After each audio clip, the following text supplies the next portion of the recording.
would like to welcome you all to the session, Achieving Amazon Level Success, the Power of Hybrid Fulfillment. I have two bios for you here. We have Nathan. He's here. He's an experienced leader in IT and supply chain, focusing on parcel solutions, operational growth. He's currently serving as the director of Parcel and Shipping Solutions at Techdinamics. I have Adam McCoy over here, who's an accomplished product leader, bringing over 15 years of rich experience in the conception, launch, and management of products. In 2023, Adam embraced a new chapter by transitioning to the role of COO of eHub. They used to be mortal enemies and wished death upon each other, but now they are working together, having resolved that conflict to present for you their feelings of love for each other and how they're working together.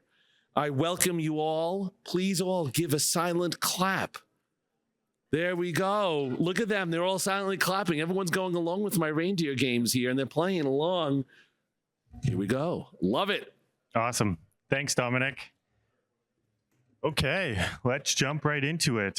This is definitely a new experience, hearing myself talk. So like Dominic said, today we are going to be focusing on achieving Amazon level success through hybrid fulfillment. We're going to go through lots of different topics. We're going to define what hybrid fulfillment is. We're going to touch on automation. We're going to touch on technology. We're going to touch on, the network that's required for this type of setup. And obviously, what the roadmap looks like. We want you leaving today to be able to understand what you need to, in order to do hybrid fulfillment or carry it out, and how that will help you to compete with Amazon or to have success like Amazon does today.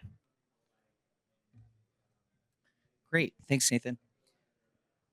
Some fun facts about Amazon. Amazon has been incredible in their growth. And we've all been able to kind of watch their growth. Some things that I think are pretty fascinating. So we're here in Las Vegas. The entire Las Vegas metro is just under 3 million people. So if you took that metropolitan area and you cut it in half, that roughly represents the number of employees that work for Amazon. And that's staggering to think about how large Amazon is. Another kind of way to kind of think about their footprint, they have 623 million active square feet. So we are located here at the Horseshoe Casino, and this facility has just over 68,000 square feet. So that means Amazon's active square feet represents more than 9,111, if the math is roughly close, number of Horseshoe casinos. So you think about their footprint, it's huge. It's absolutely amazing to think about how large Amazon is, and how much success they've had in their growth. But I think even more impressive than their footprint and their growth is what they've done on a logistics perspective. So Amazon has truly created a standard, an industry standard in logistics. And when you think about a couple things around Amazon, one, they can deliver to 72% of the United States within 24 hours.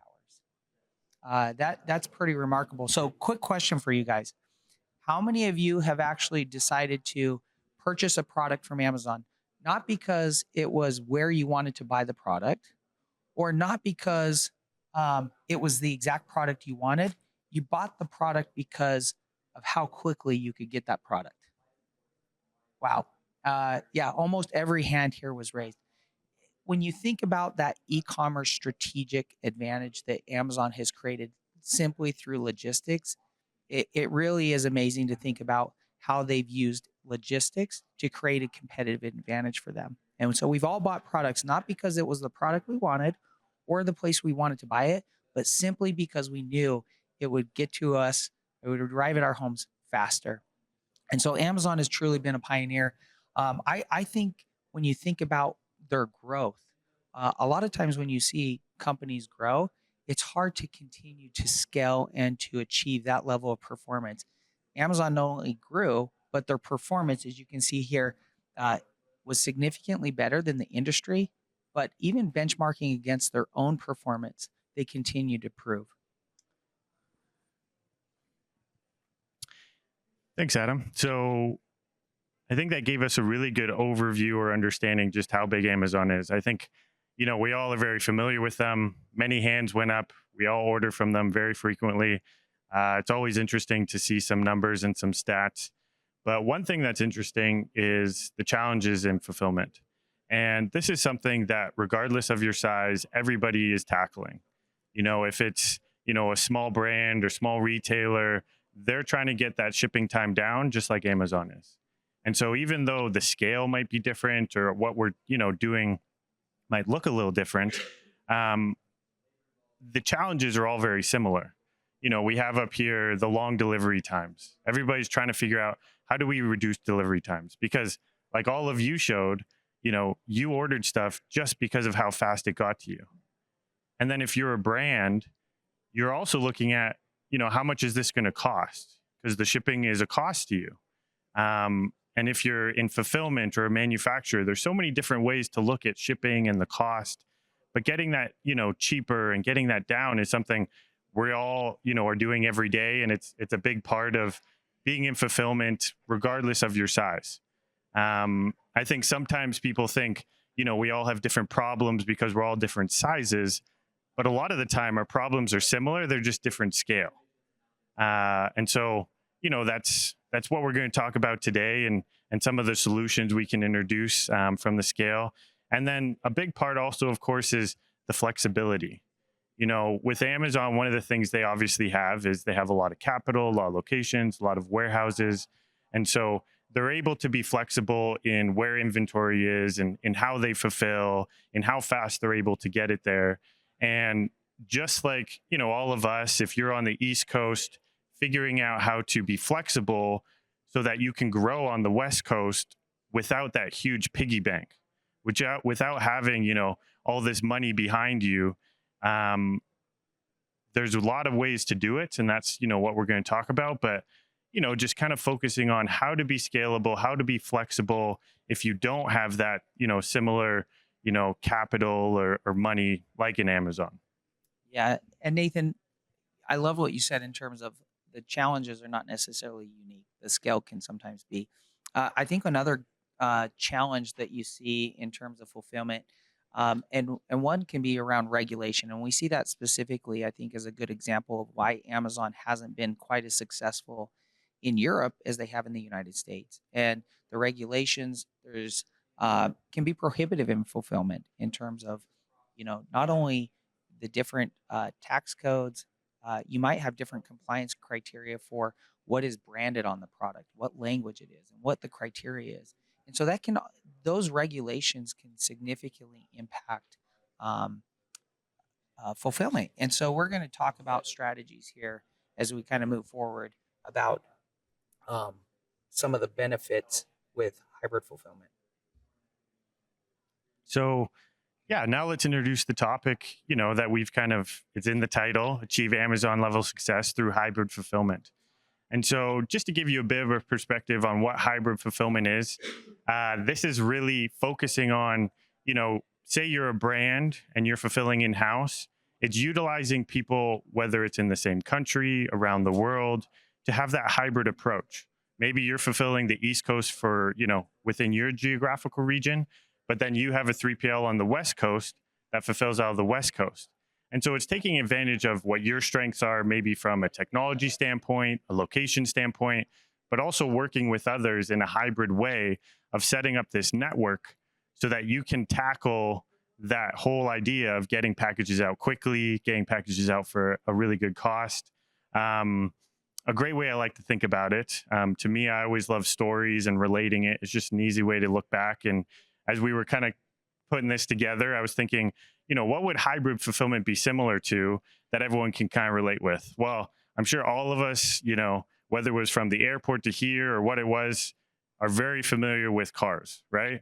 We probably all drove in a car today or yesterday or many times this week already. And the way I want to relate it to that is gas cars. You know, they've been around for a very long time. Everybody's familiar with them. There's lots of advantages to the gas cars with the networks they have. It's easy to get gas. It's quick. But then there's another part that obviously has been growing a lot in the past few years, and this is electric cars. And electric cars introduce a whole other, you know, list of advantages, like the technology, the automation, you know, some of these electric cars and their self-driving capabilities. So there's these two that do the same thing, but they have their own advantages. And then in the middle, you have hybrid cars. And I think we've seen recently more and more companies growing that hybrid in between, because you get the best of both worlds. You get the best of the technology on the electric side, but also you can pull up to a gas station and a minute later, you know, your car's ready to go. And so that's kind of what we want to talk about with, you know, hybrid fulfillment, how, you know, doing in-house fulfillment, doing it yourself, and then also utilizing other entities, other parties to give you the best of both worlds.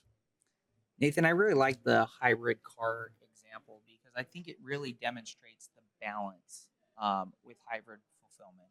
And so when we start to think about capital expenditures and being able to balance scale, control, and growth, this hybrid model is going to allow us to do a lot of scale without having to take on the struggles of capital expenditures or losing control. So let's talk a little bit about hybrid fulfillment in terms of some of the benefits. So I think when we talk about hybrid fulfillment, one of the most common things that I think people look at from a value proposition is reducing the last mile. That's, you know, in a multimodal delivery model, reducing that last mile, you can reduce cost, you can improve delivery times. And that's what most everyone, I think, puts as kind of that top value proposition. But as we've had the opportunity to work with many different brands and 3PLs, the value proposition is much deeper than just reducing that last mile. And we want to talk about some of those today. So one of the ones that I really like, and we've hinted at this and touched on it just briefly, but is really kind of reducing the capital expenditure that's associated to scaling. So when you look at in terms of Amazon, we talked about how big their footprint is. When you think about the capital expenditure of having 623 million active square feet, for a brand or, you know, mid to large 3PL, capital expenditure is a challenging component to their business. And so how can they grow and scale without having to have that capital expenditure? Hybrid fulfillment is an excellent way for them to effectively achieve the scale value without the capital expenditure. I think related to that, when you look at peak seasons and the volume increases, this is another really good example of a fluctuation that can occur. And by utilizing hybrid fulfillment models, you don't have to change your existing footprint or your operational structures to handle the demand that often occurs with peak season. And I think, you know, one of the last ones, and this was kind of new to me as I was working with different brands and 3PLs, was really around risk mitigation and a strategy around risk. And I think about actually Hurricane Milton, you know, and our thoughts or prayers are with those that are in Florida. But I think it illustrates a really good example of risk mitigation. If you are a warehouse in Florida today, you may not be doing any fulfillment. And so if you are a brand that is located in Florida, being able to access a hybrid fulfillment model can significantly reduce the risk of fulfillment. And so, you know, there's a lot of other benefits, but these are some of the key ones that we wanted to at least present to you today. And then obviously a big part as well is the automation. I think we hear about this all day long. Automation, robots, AI, you know, we hear about more and more. I was looking up some interesting statistics here, and just to make sure I get it right, it says 85% of warehouses plan on having some kind of AI driven system by 2027. And I think sometimes with AI and things of that nature, even robotics, I think sometimes we think it's really advanced. It's like a whole system, but AI could be as simple as, maybe it's updating your addresses. And so you're not getting, extra charges for wrong addresses or failing orders. And then obviously on the robotic side, I think it's very similar as well, where, sometimes people hear robotics and you think of these, huge systems, that are millions and millions of dollars. But when it comes down to it, a robotic could be as simple as something automatically putting a label on a package. And so going back to that whole scale that we kind of brought up at the beginning and, tying it in with automation and technology, we're all trying to solve that same problem. But, getting access to that AI, the robotics, it isn't only for the big guys. It isn't only for the guys who have a ton of volume. There's smaller ways we can take advantage of that as well. And one of the big things, obviously, with hybrid fulfillment is having that technology in place so that all the systems communicate together. All your information flows seamlessly. In a hybrid fulfillment model, let's just use an example. I'm in California. I'm working with a 3PL in New York and another 3PL in Miami. So now there's 3 locations and I'm getting orders in, from one location. Well, how does everybody get my orders? How does the system decide where my orders should be shipped from? How do I know what's going to be the cheapest warehouse to ship from when the person's processing that order in the shopping cart, when they're on your website? And having the right technology to tie all that together to be able to say, okay, this person, they are in Virginia and we have inventory in New York. We also have inventory in Florida, but it's cheaper to ship from New York. So let's route the order to New York. So having the right systems and technology to be able to do that is key when you're doing these hybrid fulfillment models, because there's going to be different entities, different locations, and that technology piece brings it all together. And so it makes it more seamless. And like I said, just because, we hear some of these robotics, AI, and we think systems like that are very expensive, there's so many systems out there that are for every size of company, every size of brand. Whether you're a huge brand, small brand, retailer, whatever it is, it's very easy to get access to things that give us these type of solutions to be able to build out a hybrid fulfillment model. Yeah, and the technology is critical to this. And I think one aspect of technology that, as you consider hybrid fulfillment, one that I would strongly encourage you to really look at is the analytics. And so what we're talking about here in terms of analytics, we're talking about a couple things here. First and foremost, there's some form of analytics, advanced analytics that's needed around forecasting, predicting inventory. You have to understand where your inventory is. You have to understand the state at which it's currently at. And that's going to be a critical part. So being able to have forecast demand around inventory is critical. And when we look at, additional components of analytics, I think one of the things that you're going to be wanting to understand is overall performance. And we're going to talk about some success criteria that we're going to encourage you to evaluate when you go down the hybrid fulfillment model path. But analytics needs to be a component to that strategy because you won't be able to achieve the success that you want if you can't measure it. And so analytics needs to be a pillar to your hybrid fulfillment strategy. And so then the next part is building the right network, the right partners. So, you've considered a few different things. You've considered where your packages are going, where it might be strategic to have things. You've considered the technology. Like Adam said, you've looked at analytics. So, if I'm in these locations, I'll be able to ship. I'll have everything 2-day across the US. So at least everything I have is 2-day. And then the key here is obviously working with the right groups. So you want to be able to work with a group, and have that network. So if you're going to work with an outside fulfillment center, or if you're a fulfillment center and want to have another location, it's key to understand, what your ideal customer is and what their ideal customer is. Are they fulfilling similar things? Have they done what you've done? Do they understand your business? Because obviously a lot of people can ship things, a lot of systems can take orders in, but are they familiar with what the challenges are going to be specific to your business? And so when you're trying to build out that network, there's also, a lot of different ways to even get access to be able to understand, okay, these ones might be the best fit for me. These ones over here, they are in the clothing. These ones are in dog food. And so it really gives you that idea of, okay, I've looked at the analytics. I need someone here. Here's the two that do something similar to me. And it will really help you build out that model. Another, fun little statistic is 90% of the US population, to be able to have that delivery, the 2-day delivery coverage, you would typically need about 3 to 5 locations. There's some variables in there, but that's typically what, it's been looked at.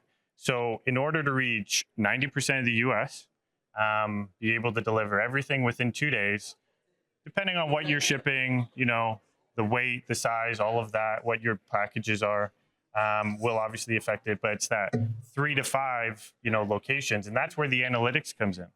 The analytics will be able to tell you this, and you'll be able to understand it from that standpoint. Yeah, the building a network is critical. And, I kind of think of this in a couple ways. First, I'm responsible for all of our product development at eHub. And we went through this same path, a little bit different than a fulfillment company or a warehouse company. But what we've done here is we had to build our own network. And so, building the relationships, understanding who we were going to work with, who we could trust, was a critical component to our network. Building our network also included, as we talked about, technology. So partnering with companies like Techdinamics. So as we looked at our technology and our stack, and then, looked at the advantages and some of the functionality that was provided by Techdinamics, we understood that if we were going to help people with hybrid fulfillment, it was not going to be done on our own, that we actually needed to build our own network with technology partners. And that includes carriers. It includes integrations into different technology solutions like WMSs, the Tech OMS, being able to leverage their functionality. And so we went through, from a product development perspective, we went through the same exercise and said, okay, if we are going to help our customers and others build hybrid fulfillment, we need to understand what our network looks like and who are we going to work with in order to achieve this. And so building a network is critical to your success in hybrid fulfillment. So we want to give you a little bit of a playbook or a roadmap that you can use, that we have kind of worked with other groups on in terms of achieving success with hybrid fulfillment. So the number one thing that I would recommend, if you maybe just out of, quick poll here, how many are currently utilizing a hybrid fulfillment model today? Okay, so a few. For those that aren't, and even for those that are, some of these components of your strategy, if you're already using a hybrid fulfillment model, you may want to, reprocess some of your existing kind of mindset and come back and say, are we doing this successfully in our hybrid fulfillment model today? If you're not, one of the things that I would encourage you to do is define success. So before you start, before you go find your 3PL partner, what does success look like for you? Is it simply just reducing cost, reducing time? Is it risk mitigation? Is it, a combination of cost with customer satisfaction? What is that measure of success that you are looking for with a hybrid fulfillment model? Because that's going to really be the anchor as you start to put together the network that we just talked about. You're going to be able to understand, hey, do these components of my network align with what I've defined as success? And so then obviously after you've defined what the success looks like and you've, tried to understand how you'd be successful, what's success to your business, I know I touched on it a little bit, but having that right tech stack, having the right technology in place is going to be huge. Because what you need to look at is obviously those systems, that I mentioned on before, but if you're working with different companies, if you're working with different fulfillment centers, you're trying to diversify where your inventory is housed, are all the systems talking to each other? Is everything integrated so that, you're able to see what they're doing and they're able to see the orders you have?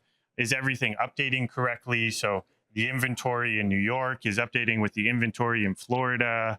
Having that technology to understand, okay, this is what success looks like for us. And now we need the technology to accomplish the success. Now, what is that technology? Okay, so the orders have to go from us and we're able to fulfill it ourselves. And we have our own system that we fulfill it in. But does your technology connect to the other, people you're working with? Are you able to tie your orders into their systems? Does their system update your system back? So having the right technology to have that flow of information, honestly, is one of the simplest ways you can implement the automation, because you can automate the flow of information. People don't have to be updating things. People don't have to be sending things. People don't have to be, making decisions on orders.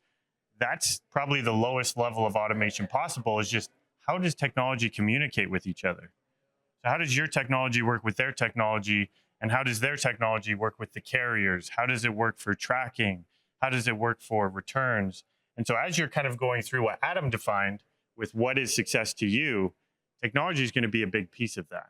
And understanding what you need to provide, and then also asking the right questions to the people you want to work with to understand what they provide and how the two can kind of be married together and work to kind of have that seamless experience for your customers.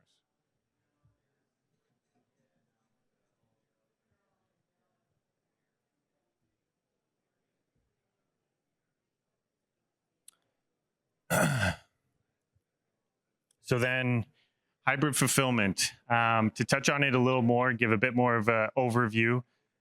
We wanted to talk about some of the trends that are in this space, some of the things that are happening. Obviously, like we've mentioned before, AI-driven warehouses, robotics, automation, smart inventory systems. I kind of touched on that. Having the right systems in place to make sure all your inventory is updated properly. And being able to focus on some of these trends so that when you're building out this network, when you're focusing on building this hybrid fulfillment model, that you're built for success. So in the way, kind of like we related it to the hybrid cars, you want to see what's best in your world, what's best in their world, and then kind of follow some of the trends, see what's new out there. I mean, you're all here at a great show. You're going to be talking to lots of great companies. And this is a great way to kind of see what the trends are. And then you can take that back to the companies that you're working with in the, your hybrid fulfillment model, to be able to ask them, well, what are you doing for this? Oh, I heard about that. What are you doing for this? How do we take care of this? How are returns handled? And so really, the trends and building out that hybrid, obviously those two go hand in hand, because as we know, in supply chain, everything is always changing. And so coming to these type of events, really understanding what the trends are, really trying to understand, what's next, but then also communicating that with your partners and who you're working with. Yeah, Nathan, adding to that, I mean, one trend that I've seen a lot in kind of the software side is software that improves transparency. And so as I've had the opportunity to work with different brands participating in 3 hybrid fulfillment models, probably the number one issue that we hear is transparency. I can't see what's happening. And they lack that in billing. They lack that in inventory management. They lack that in various aspects of the hybrid fulfillment model. And so a couple things that we're seeing in terms of trends, I think more and more software is becoming truly, not to use a technical term, but they are becoming more sophisticated in their ability to handle hierarchies. And what we refer to that on the technology space is multi-tenant. So softwares are becoming more and more multi-tenant. And what that allows for softwares to do is they can build hierarchies. So you may have a parent and sub-children. And depending on how those orders are flowing, et cetera, you can give visibility without having conflict. And what I mean by conflict is, if you are a sub-account in a hierarchy, you shouldn't be able to see orders of another company, right? Your orders should be protected. They should be secure. They should be your orders. And likewise, for a 3PL, their other customers, their data should not be mixed with your data. And so having that multi-tenancy is critical in a hybrid fulfillment model. And I think that's a trend that I've seen more and more in the software space where, a lot of the systems I think were built around a single warehouse model. And then as they started saying, okay, we need to be more flexible, we need to handle multinodal, we need to handle hybrid fulfillment type approaches, those systems have moved to a more multi-tenant tech stack. And so I would encourage you as you guys look through, again, this is kind of this playbook for you as you're thinking about your technology stack, understand, is it truly multi-tenant? What kind of hierarchy can it support? And is your data going to be secure? Is it going to be segmented from other data? And then going back, if all of those components are in place, understanding then the transparency that you have in every step of that fulfillment process. And what can you see in the different systems? And so one thing that we wanted to make sure of doing is showing real life examples. And so in my experience, I work with a lot more fulfillment centers, people that work directly with the brands. And so one fulfillment center that I'm familiar with and have worked closely with is a fulfillment center out of the UK, James Cargo. And the reason why I wanted to kind of use them as a case study of hybrid fulfillment is because they have that global approach. And so it can help a lot of you relate in different ways because they'll be doing different things. Either some of you are already doing or some of you may be looking to do. And so, for example, they started in the UK and then, they grew in the UK, and the brands that they're working with said, oh, well, now I need to work with, now I need to be able to ship in the US. And so originally they started shipping in the US, right? International. But then the brand was like, well, the shipping takes too long. Our customers aren't happy. So they actually partnered with a fulfillment center, another fulfillment center in Atlanta. And so now the customer still works with James Cargo, but it's that hybrid approach of, okay, so now the brand works with this fulfillment center, and that fulfillment center said, okay, I need to be able to make the customer happy, to be able to have that fast delivery time, the cheap shipping. So he found a fulfillment center in Atlanta and he put inventory there. But part of the key was obviously what we talked about is the technology. And so the technology in the UK, in the US was all the same. And so it was all, well, it wasn't all the same, but it was all able to communicate. And then as he grew, he added another location in Canada because there's things like Section 321 he wanted to take advantage of. And so the brands that he was working with were able to, store inventory in Canada and then ship across the border into the US to take advantage of some of the currency, things of that nature. But then also within the US, it's not on the map here, but they weren't able to fulfill that 2-day service, that he really wanted to accomplish for his customers. And so they partnered with some of his brands, partnered directly with a fulfillment center in California. And so now you kind of have this web or this network of fulfillment center, brand, all across the world. And all the technology is sitting in the middle to help connect it all. And so if the order's coming from the US and the brands in the UK or vice versa, having that network, having that hybrid fulfillment where it's not coming from one warehouse or one brand really gives you that ability to accomplish, like where we started, Amazon level success. So regardless of where you are in the world, you can get it to them in 2 days, you can get it to them cheap, and the customer's happy. Because, we all said it. We ordered things because it gets to us quick. I do it all the time. If I'm on the company's website, because, I like to support the company, but then it's like, it's going to take 7 days. And then I go on Amazon and it's next day, it's like, And so having this type of model, having this global approach, and it doesn't have to be global. Lots of people do it within a country, within a region, but having that built out so that consumers like all of us can give you that 5-star review and the consumer's happy and the experience is great is so key. And this was just one example, of someone that I work with that has accomplished that and is able to provide that for the brands and people that they work with. Yeah, I love that example. And I was actually thinking as you were sharing that, Nathan, about kind of the EU regulations and, James Cargo. I'm confident that they would be able, someone that's looking to fulfill in Europe, I'm confident that they would be able to significantly help them with regulations and handling fulfillment in Europe.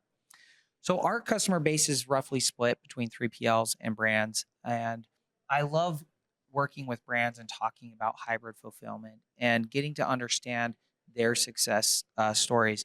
One of those customers is Gab Wireless. So Gab Wireless actually, what they do is they provide smartphones, smartwatches, these devices that are safe devices for kids. So various controls on these devices for children. And I was talking to their warehouse manager, and his name's Tommy. He's one of the things that I love about Tommy. He's very analytical. He was analyzing all the different components of their operations and fulfillment, cost, time, etc. And some of their products require serialization. And so Gab was faced with, various options in terms of handling the fulfillment.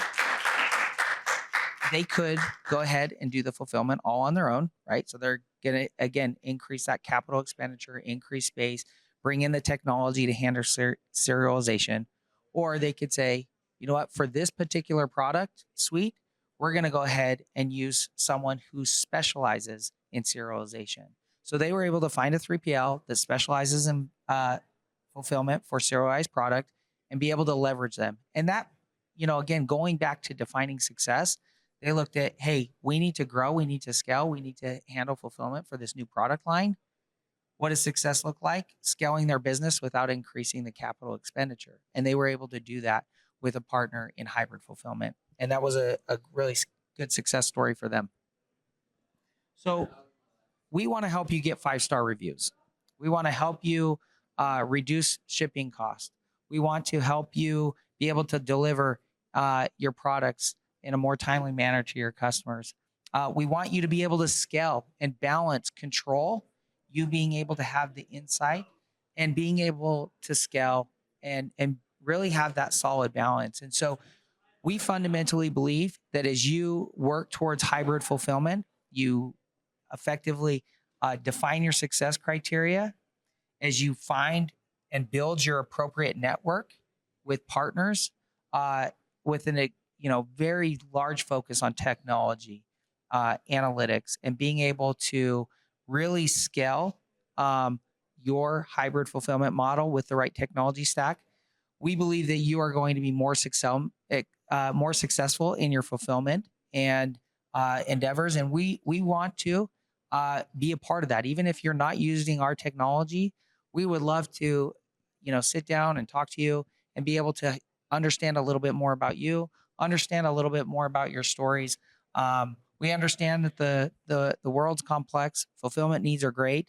But similar to Amazon, we're working to help innovate and help drive success for even those that aren't going to have 1.5 million people and 623 million active square feet. We still want you to achieve success in your fulfillment and innovate. And that's our goal and what we're working towards consistently.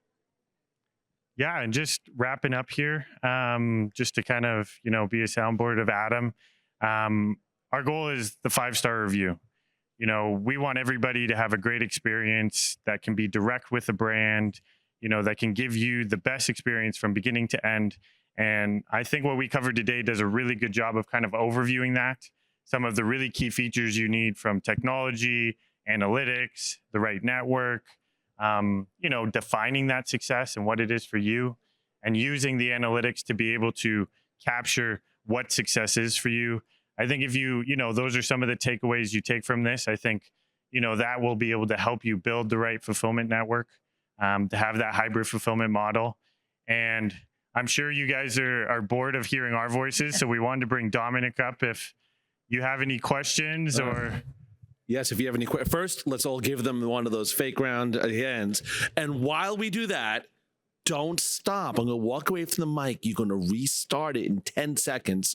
You'll see why. It's time to get in here. So, come on, 3, 2, 1. Sorry, I just had to do that because it sounded awesome, the clapping. So does anyone have a question for this room, for these two lovely gentlemen? And if you need to, does Nathan do sound work for putting you like audiobooks to sleep? Yes, he can do that too. He has a beautiful Renaissance. We have a question there. So watch what we're going to do. I'm going to do this to hear it. What's the question? Oh, wait. Chiara has a much better, efficient way of doing this. It's called a microphone. Yes. Chiara doesn't hear me saying this. Tu sei perfetto, Chiara. Mi piace tutti tu face. What is your question, sir? Hi, thanks for the presentation. I'm from Mars Wrigley. So a question that comes to my mind, what would be the framework or decision tree for a brand to decide between fully internal fulfillment, external fully 3PL, or a hybrid?